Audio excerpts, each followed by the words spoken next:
Hi class, today we are going to learn how to analyze data in box and whisker plots. So a box and whisker plot is just another way to analyze data,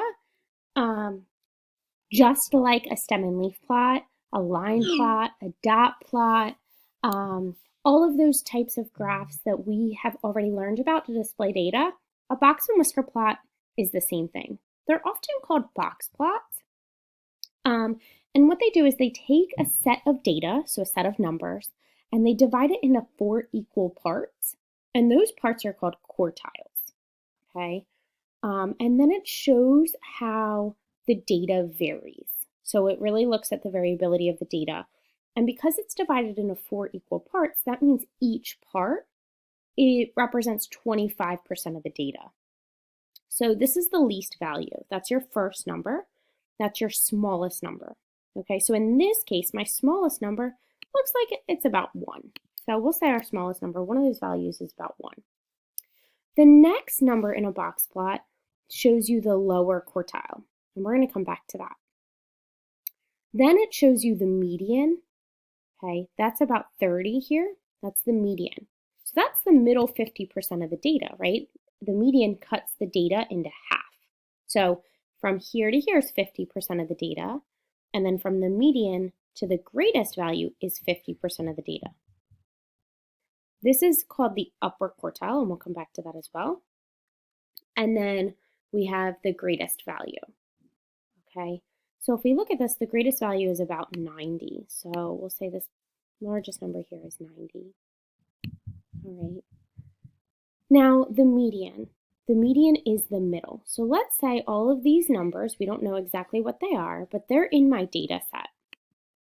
Well, if I want to know what the median is, I'm going to split the numbers in half. So there are 1, 2, 3, 4, 5, 6, 7, 8, 9, 10 numbers here. So that means my median is going to be in between the 5th and 6th numbers. So 3, 4, 5 on the left, 3, 4, 5 on the right. So here would be my median number. It's going to be in between these two values. And we know to find the median, you add the two together and divide by 2. Now I don't know what those values are, but my median is 30. So this number here is 30. Okay. Now there are 5 numbers that make up a box plot. You have to have those 5 numbers in order to create a box plot. It's my minimum value or least value, my maximum value or my greatest value, my median, and then the lower and upper quartiles. So how you find the lower quartile is you just look at the first half of the data, so not including your median. So I'm looking at these 5 numbers here, and I'm going to find the median of those 5 numbers. So of these 5 numbers, I'm going to find the middle number. Median is middle. Oh, look, that's this number right here. Okay. This number right here is my median value, and I did not mean to close that. Okay. So that number there would be the median. Oh, I lost my line. Okay. This is my lower quartile. That's what the lower quartile is called. It's the middle of the first half of the data, and that's about 20. Okay. And then your upper quartile, to find the upper quartile, you find the median of the upper half of the data. So that's these 5 numbers here. The middle of that number, okay, is this point here. And that's going to be the median of the upper half, which is called the upper quartile. It's also called Q3. So lower quartile is also called Q1. The median is called Q2, and the upper quartile is Q3. Okay, and that's about 54. Okay, these 5 numbers are the 5 numbers that you need to create a box plot. Notice we don't know what number is in between the 1 and 20. It could be 2, it could be 15, it could be 19. We don't know what that number is. So that's the difference between other sets of ways to display data and a box plot. So like a stem and leaf plot, it shows every data set. A dot plot shows every data set, every value in the data set. A box plot does not. A box plot only shows you 5 numbers: the minimum, the median of the lower half of the data, which is called the lower quartile or Q1. Then it shows me the median, the middle number, the upper quartile, and then the greatest value. And what it does is it divides the data into 4 equal parts. And because they are equal parts, that means this portion is 25% of the data. Okay?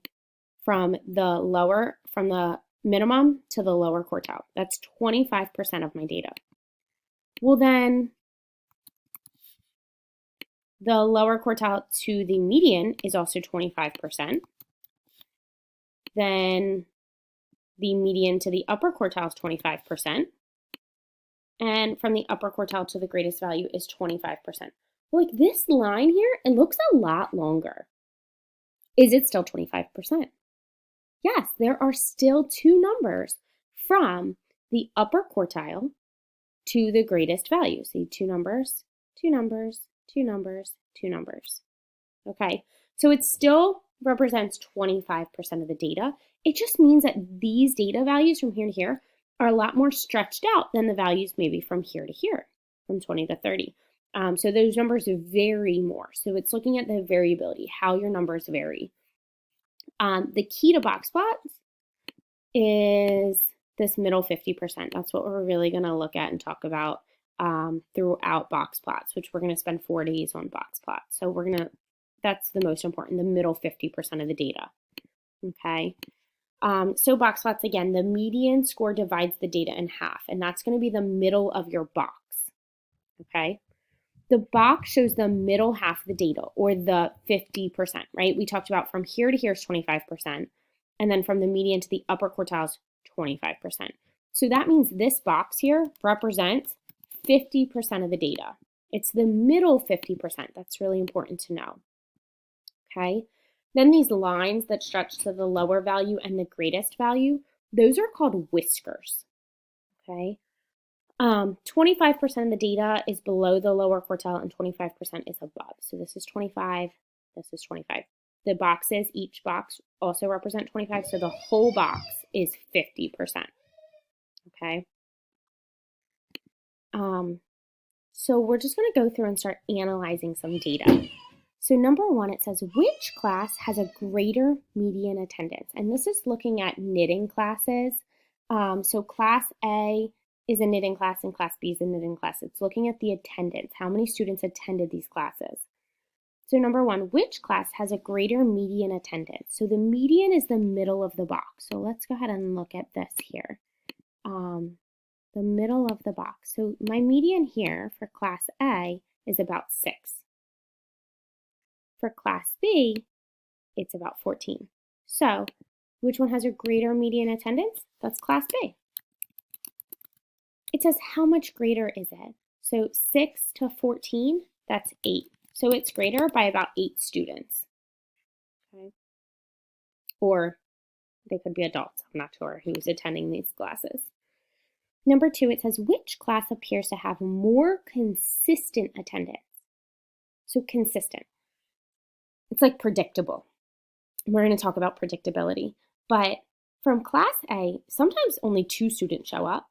Sometimes 22 students show up. That is a huge difference. For me, teaching math, if I were only teaching 2 students in the class versus 22 students in a class, that's a huge difference. That is not consistent. Class B, there's a difference between 10 students to 22 students. Now, that varies a lot as well. However, it's more consistent. I can predict the amount of students that would attend class B more than I can predict the amount of students that would attend class A. 3, it says which class has an attendance of less than 14 people 75% of the time. So let's go to 14 people. So I'm going to look at I'm going to go down to my line, and it says 14 people. Let's just highlight 14 here. Okay, so I'm looking at 14. And it wants to know that attends at 75% of the time. So from here to here in class B, what percentage of the class attends less than 14%. Well, from here to here, from 10 to 12, that's 25%, and then 12 to 14, that's 25%. So 50% of the class, 50% of the time, they have 14 or less. Okay, so it's clearly not Class B. But let's check Class C, or A, I'm sorry, Class A. So 14 students. Okay, so this is 25% of the data. This is 25% of the data. And then this is 25% of the data. So 25 plus 25 plus 25 is 75%. So which class has attendance of less than 14 people 75% of the time? That's Class A. Okay. What percentage of the time does Class B have an attendance that's greater than 16?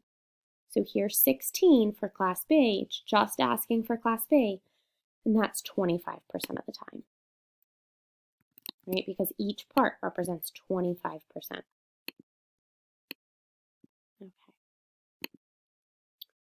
So here's a box and whisker plot. It uses a number line to show the distribution of a set of data. So here's my median for attendance at the PTA. That's the middle 50%. My lowest value, my lower quartile, my upper quartile, and my greatest value. Now, one thing we did not talk about is the inner quartile range. And the inner quartile range is saying, what is the range of the middle 50%? Because that's what we really want to look at. So the middle 50%, that is from the lower quartile to the upper quartile. So the range of these numbers is going to be 16 minus 9. That's 7. So the inner quartile range of here is 7.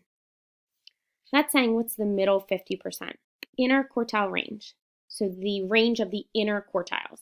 Now, if I said the range of the whole thing, that would be 20 minus 6, right? 20 is your greatest value, and 6 is your least value.